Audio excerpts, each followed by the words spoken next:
litain sa kanyang kapwa.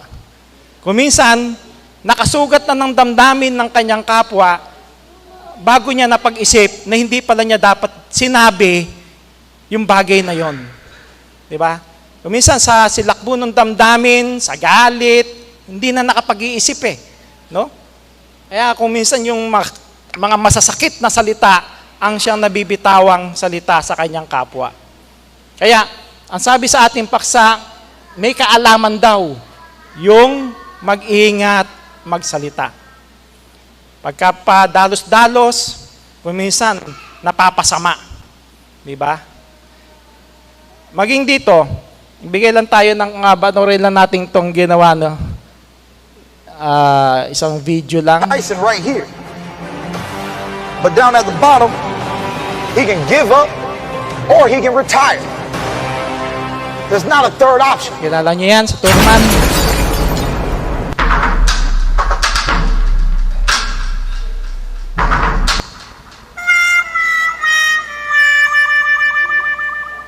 Clean up. Good, boy. Oh, you think I'm gonna let Manny Pacquiao touch this face?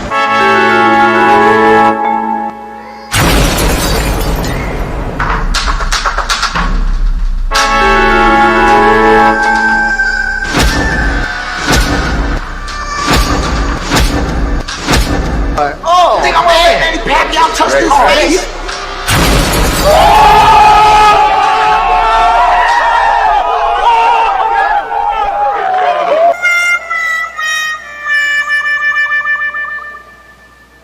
What they don't understand is Keith One-Time Thurman retired 2 ex-world champions already. I don't see why Manny Pacquiao's any different. But I'm doing to Manny Pacquiao what he did to Oscar De La Hoya. Come July 20th, he will disappear.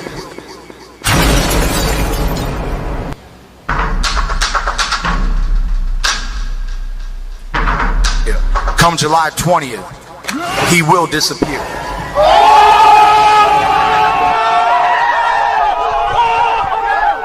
Ayan. Stop this. Of course. He's like this big. He's like this big. You know? He's this big. My punch is this big. You feel me? He's like this big.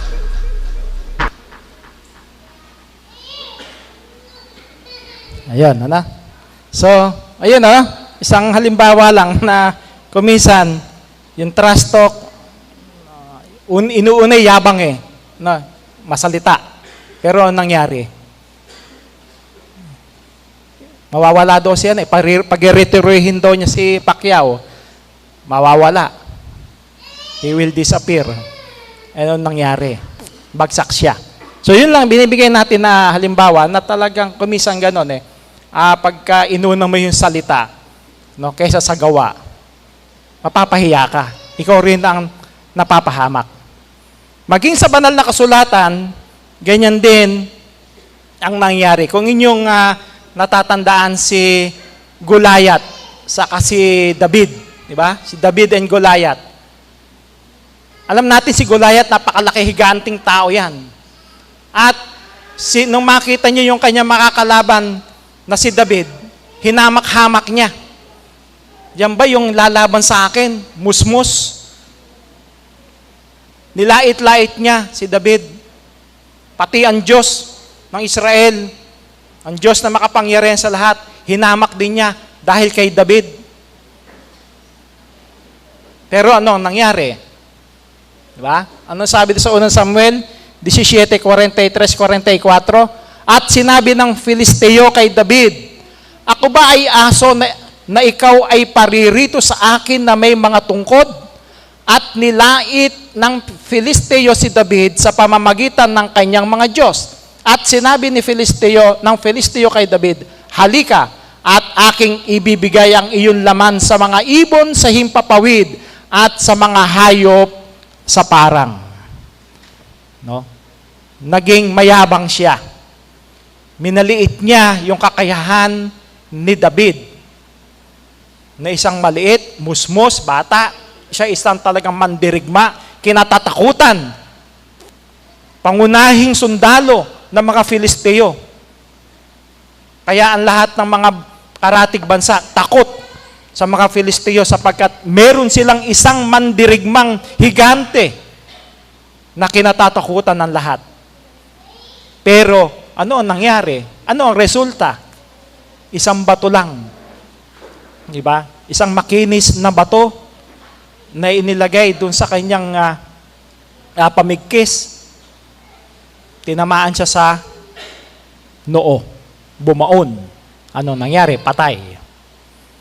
So doon lang pinakikita natin na kung minsan talaga hindi dapat mauna yung iyong yabang. Hindi dapat at dapat talagang pinipili yung ating sasabihin, yung sasalitain. Sapagkat kung nauna nga yung pagyayabang, baka merong hindi magandang kahinatnan. No?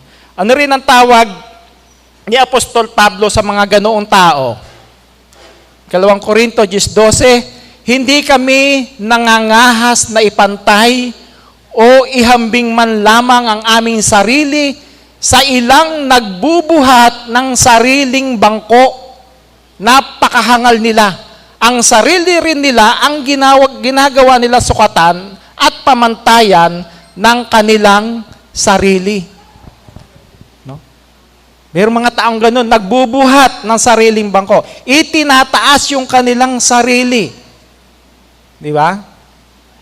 Puro salita para maangat yung kanyang sarili.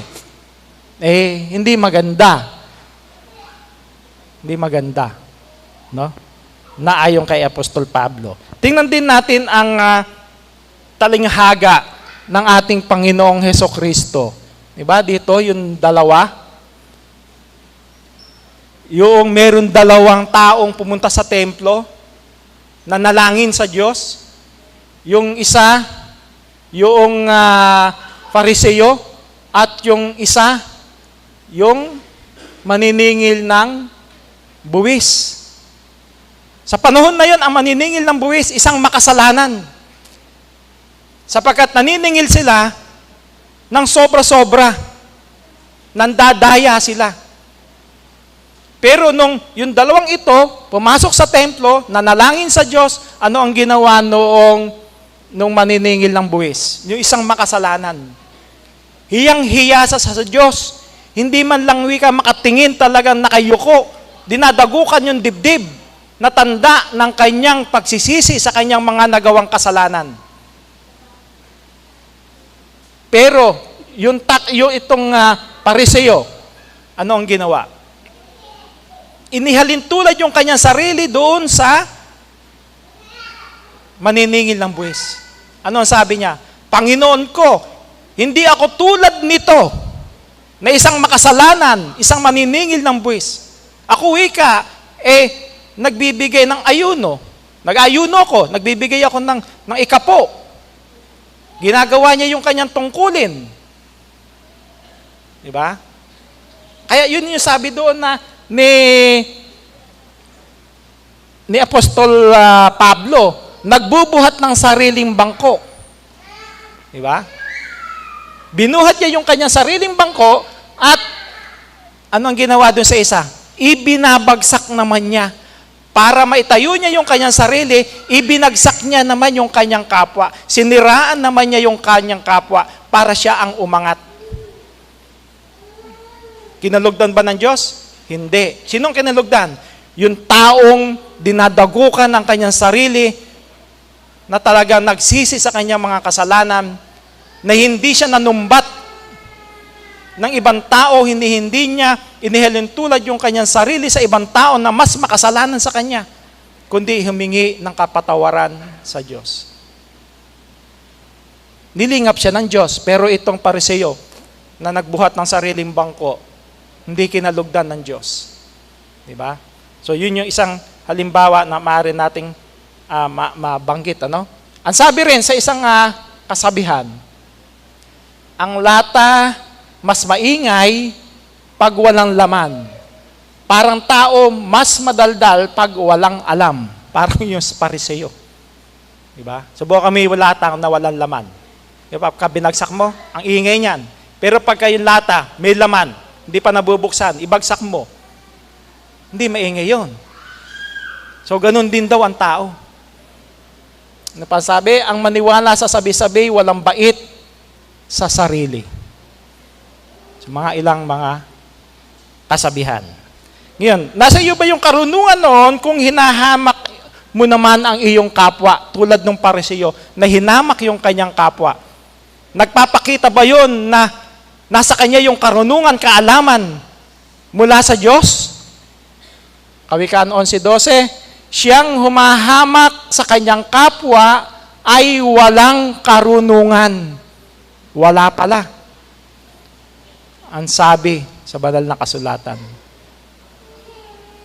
Hinahamak mo yung kapwa mo para mataas mo yung sarili mo. Mangmang ka nun. No? Wala ka sa iyo yung karunungan. At ano rin yung nagagawa ng taong humahamak sa kanyang kapwa? 14:21, siyang humahamak sa kanyang kapwa ay nagkakasala. Ngunit siyang naaawa sa dukha ay mapalad siya. Kasalanan pala. Nagkakasala. Tulad ng ginawa ng Pariseo, nagkasala sa Diyos sapagkat hinamak niya yung kanyang kapwa para lang maitaas, maiangat yung kanyang sarili. Gumamit siya ng mga walang kabuluhang salita, mga paninira sa kanyang kapwa. Kapahamakan yun. Pagkakasala pala. Diba? Nagkasala pa. Bis na patawarin ng Diyos sa kanyang kasalanan, lalo pang nadagdagan yung kanyang kasalanan sapagkat nanira pa, humamak pa ng kanyang kapwa. Ano rin ang sabi ng ating Panginoong Hesukristo sa 12:37 ng Matthew? Sapagkat sa iyong mga salita, ikaw ay magiging banal, at sa iyong mga salita ay hahatulang ka. Diba? Sa ating mga salita. Kaya, maging hindi lang sa ating kapwa, lalo na sa Diyos. Sa ating mga salita, doon tayo magiging banal. Diba? Aling mga salita yung ikababanal natin. Pagka yung salita na yun ang ating sinalita, ikababanal panalo natin. Yung salita ng Diyos, yung pangangaral ng salita ng Diyos, ang siyang maipahayag natin sa sanlibutan ito. Di ba yun ang tungkulin ng iglesia? Sabi ni Apostol Pablo, 3:10, na sa pamamagitan ng iglesia ay maipakilala sa pamunuan, sa bawat kapangyarihan. Sino? Yung kapuspusan ng kapangyarihan ng Diyos na si Kristo.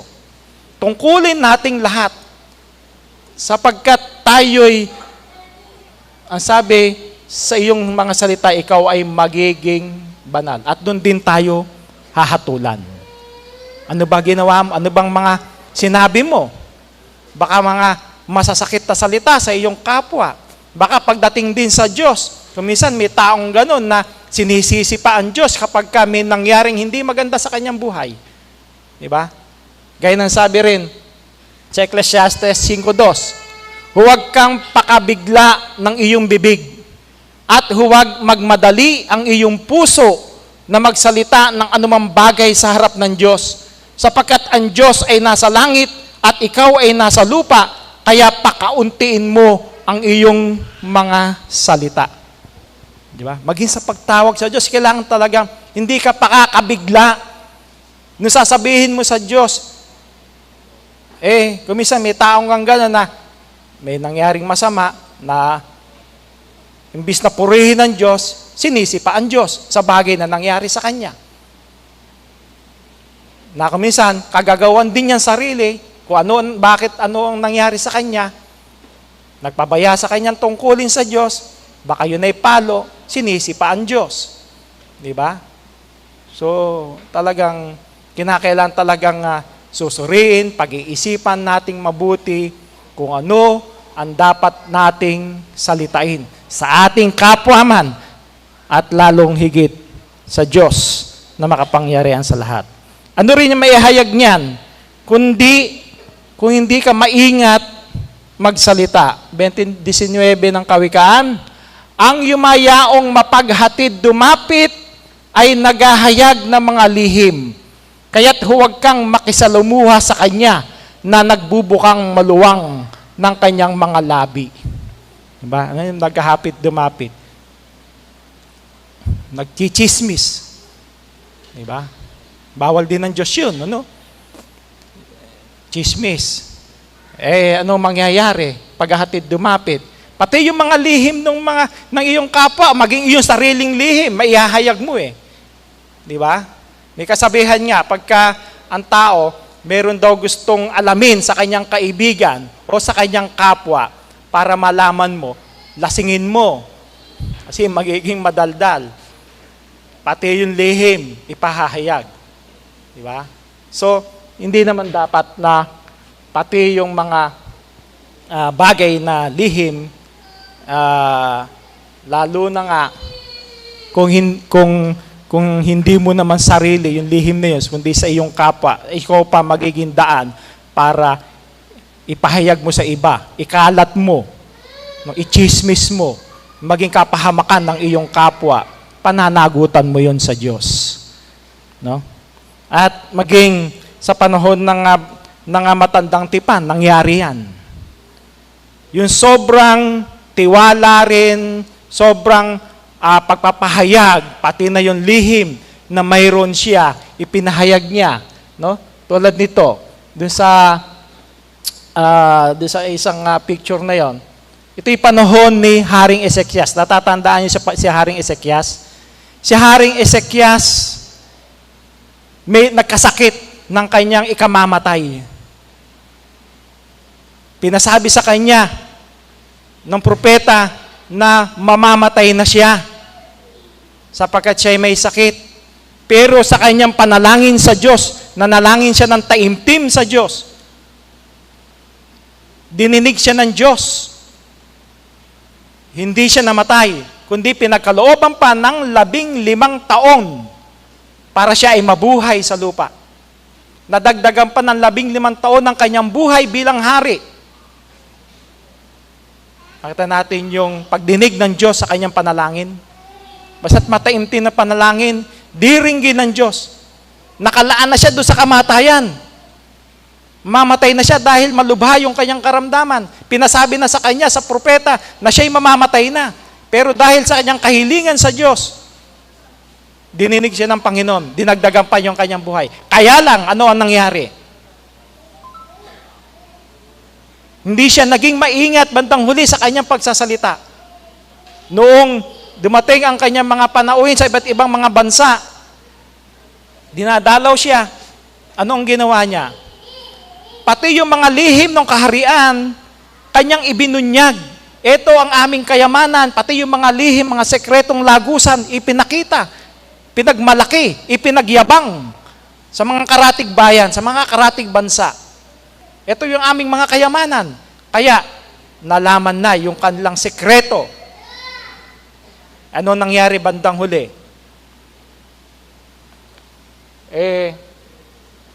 Nilusob sila ng kalaban. Dahil nalaman na wala ng sekreto sa kaharian, alam na lahat ng lagusan. Alam na lahat kung nasaan yung mga kayamanan.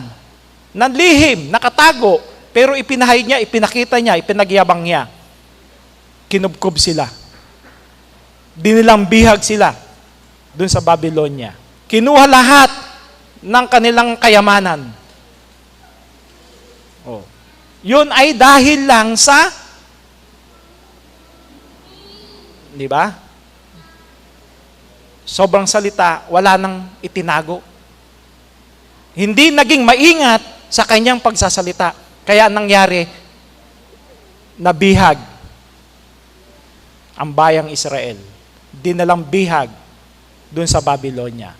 Dahil sa hindi pag-iingat ng salita at pagbubunyag, pati ng mga bagay na lihim. Ayun, dinala silang bihag doon. Kaya nasadlak sila, yung bayan. Dahil hindi siya naging maingat dun sa pagsasalita. Ang sabi rin, Kawikaan 13:3, ang maingat magsalita ay nag-iingat ng kanyang buhay. Ngunit ang taong madaldal ay nasasadlak sa kapahamakan. Di ba? Todo nangyari. Kaya Haring Ezekias, naging madaldal. Napahamak. Hindi lang siya ang napahamak, kundi ang buong bayan dinalambihag. Pati ang mga kayamanan na kuha. So, naging kapahamakan. Kaya kinakailangan talaga yung pag-iingat wika ng salita. Ano naman yung katangian ng isang taong maingat magsalita? Kawikaan 11:12, sabi, ngunit ang taong nag-uunawa ay tumatahimik. If you are smart, you will keep quiet. Di ba, mapapansin nyo sa mga taong matatalino, sa mga taong tahimik, siyang may laman, siyang matalino. No.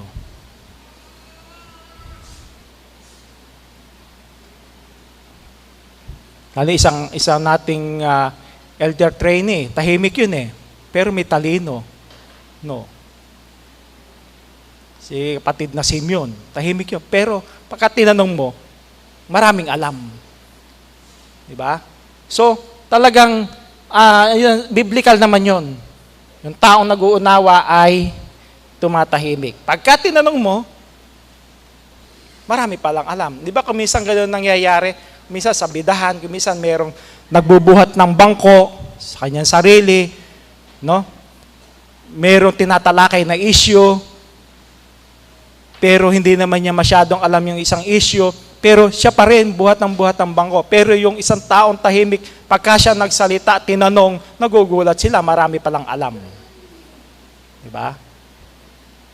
Sa Kawikaan 12:23, ano rin yung sabi? Hindi agad sinasabi ang alam ng matalino, ngunit kahangalan ay inihahayag ng mangmang na tao. Diba? Talagang kung kinakailangan, no, na sabihin na yung kaalamang nasa kanya ipahayag, doon pa lang talaga magsasalita. Kung kinakailangan. Kung hindi naman niya nakita, hindi naman kailangan para makipagmagalingan lang siya, hindi na kinakailangan yun. Na para angatan pa yung isa na nagbubuhat ng bangko, hindi naman kailangan yun. Ngayon, kung tinanong ka, hindi sagutin, di ba? Ano yung rin taglay nung maingat magsalita? Natagtaglay ng kaalaman ang maingat magsalita. Ang mahinahon ay taong may pagkaunawa. Kaya nga talagang ang tao, talagang lalo na pagka magdidesisyon, may sasabihin, talagang dapat pag-isipan mo ng mabuti, di ba? Mag-isip mo ng mabuti kung yung bang sasabihin niya, makasusugat ng damdamin ng kanyang kapwa. Kung makasugat ng damdamin, pigilan na lang niya yung kanyang sarili magsalita. Piliin yung salita na hindi makasasakit ng damdamin ng kanyang kapwa. Di ba? Kasi yun ang daw ang may kaalaman, yung maingat magsalita. Alam niya na kung makabubuti ba o hindi yung kanyang sasabihin. So kinakailangan talaga pag-iingat wika ng pagsasalita.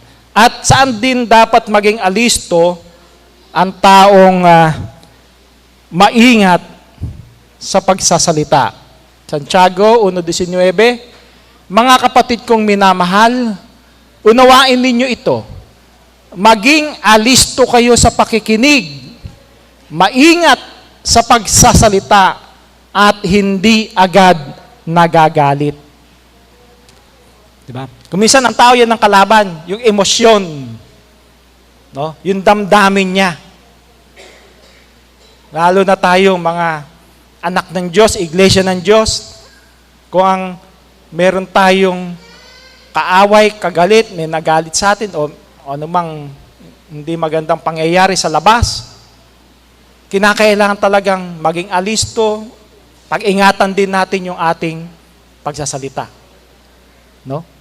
Maging alisto kayo sa pakikinig, maingat sa pagsasalita at hindi agad nagagalit. Bakit? Pagka kasi nagalit ka agad, kuminsan kasabay na yun eh. Pag nagalit ka, yung silakbo ng damdamin mo, yung emosyon mo, biglang bubukas ang bibig mo, hindi na magagandang words, hindi na magagandang salita ang manggagaling sa bibig mo dahil sa galit at hindi ka na nakapag-isip ng tama. Pero kung kokontrolin mo yung sarili mo, mag-iisip ka muna, hindi ka magsasalita ng masama sa iyong kapwa. Di ba kami isang ganon na talagang pigil na pigil ka. Gusto mo na magsalita ng masama pero alam mong, lalo na sa amin, mga manggagawa, no? Talagang nag-iingat. Baka meron kaming masabing hindi tama na ikatisod ng kapatid. Ikasugat ng damdamin ng aming kapwa. Maging dahilan pa para hindi maakay sa iglesia. Di ba? Kasi diyan tayo tinitingnan din kumisan ng ating kapwa. Lalo na sa ating pagmimisyon. Kung sa atin nakikita, ganun pala ikaw magsalita yun. Ang tataling magsalita. Ang talas ng dila. No? Hindi ka makapag-aakay, hindi ka makapagmimisyon. Imbis na parang nga sabi, parang nagpapakain ka ng manok. Di ba pagpapakain ng manok, dahan-dahan pagbigay. Kung yung palay o anumang pagkain na ibibigay mo, bigas, babalibag mo dun sa manok. Lalapit ba yung manok? Pulasan yun. Di ba? So, ganun din naman sa ating pagsasalita. Kung nagmimisyon tayo, meron tayo inaaralang kaibigan. Pagkatapos sinabihan mo na sinabayan ng masasama, mga matatalim na salita, maakay mo ba yun? Hindi.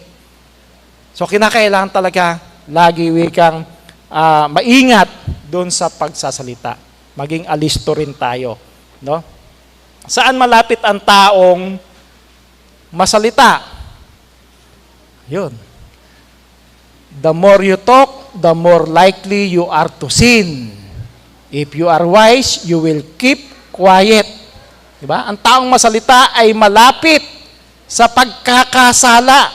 Ngunit ang nagpipigil ng dila ay dunong ang pakilala. Diba sabi, more talk,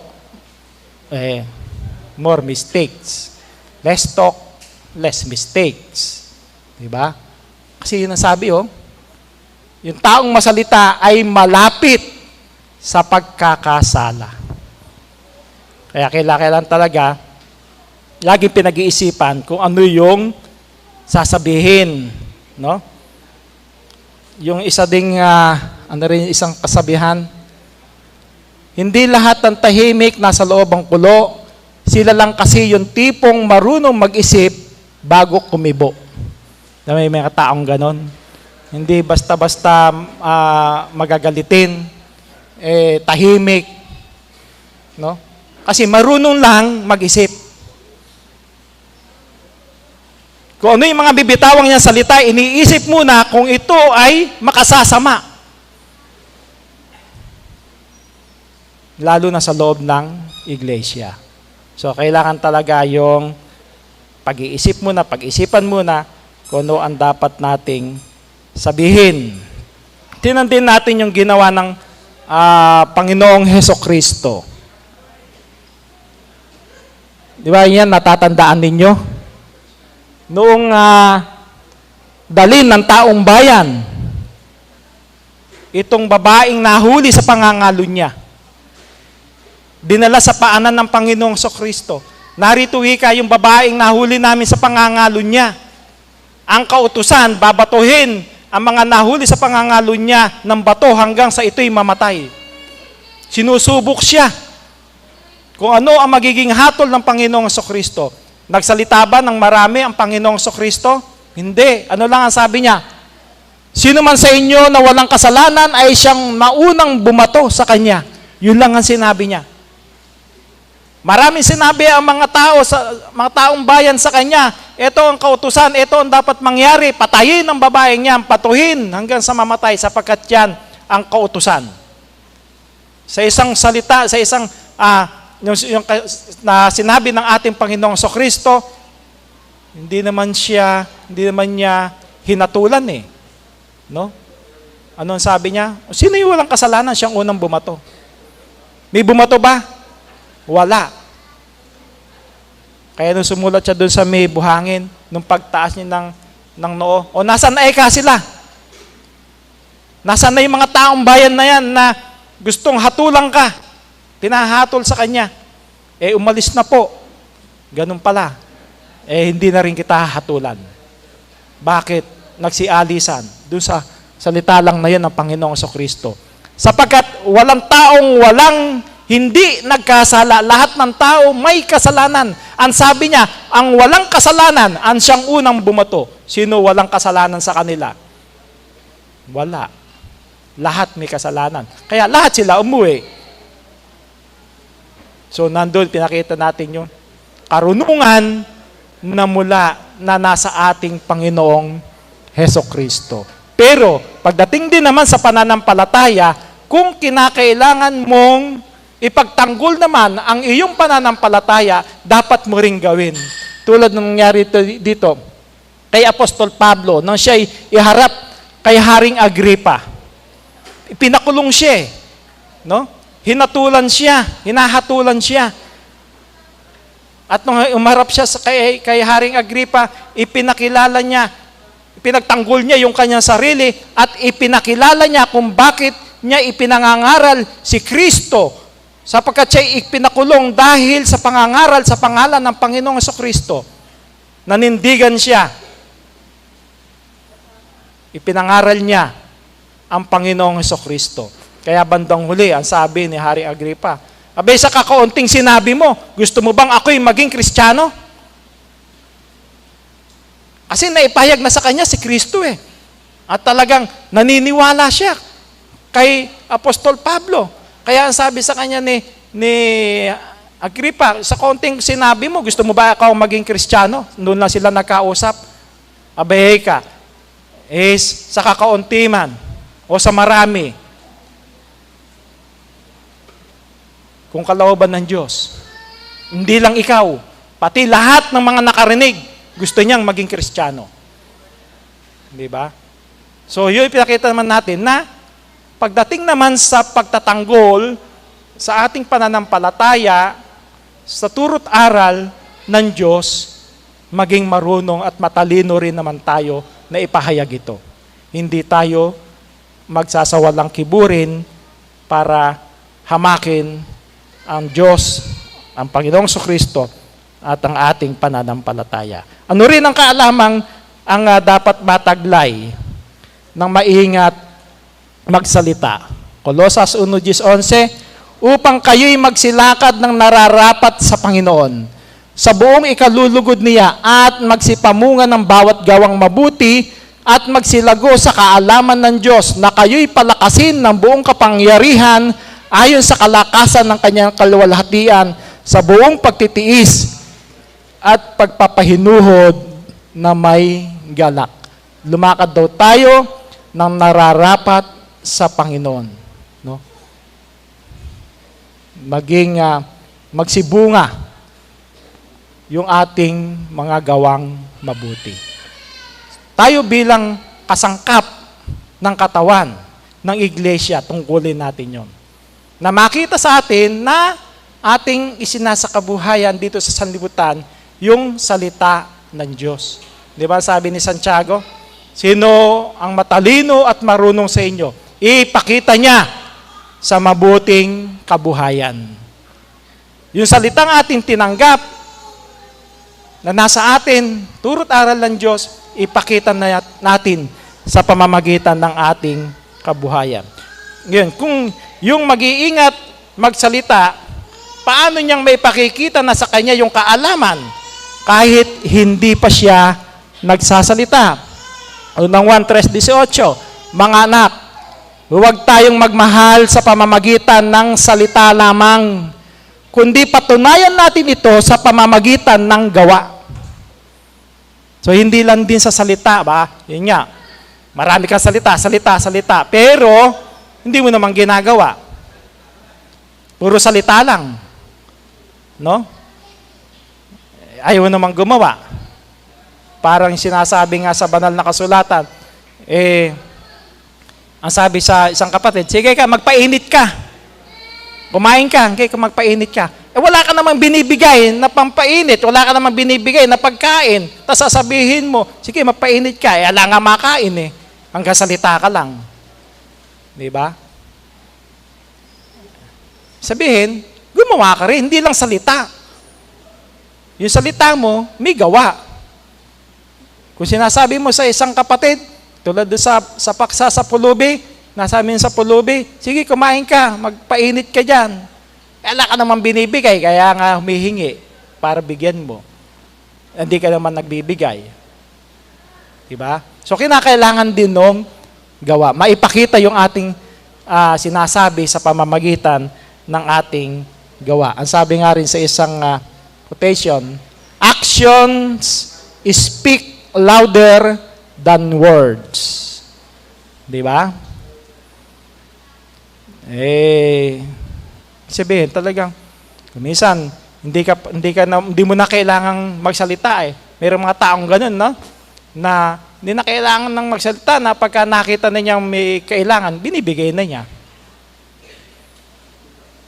Tulad ng kasabihan na yan, action speaks louder than words. Nangyayari kung minsan, mas malakas yung salita, wala namang gawa.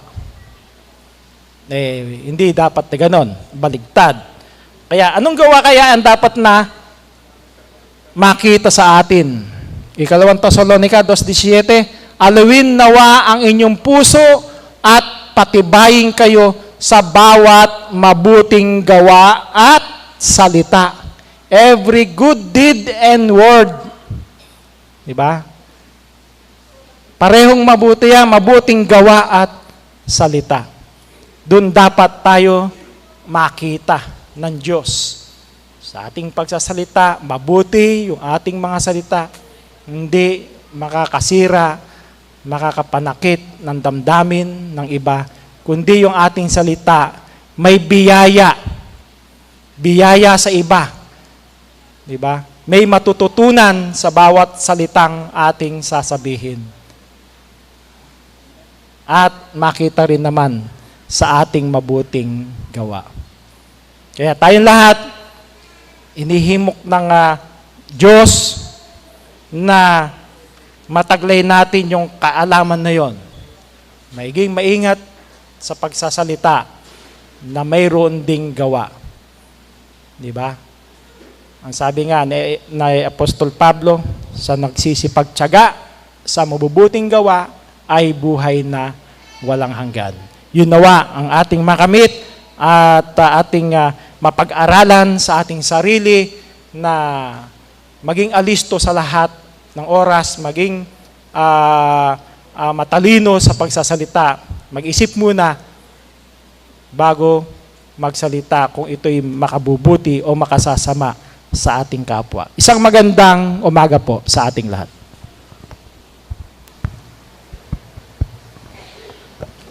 Maraming salamat, Elder Ferdinand de Lorito, para sa mensahe. Sa ating pong pagtatapos, tayo po ay ang awit panalangin, number 75. At pangunahan po tayo sa panalangin ng ating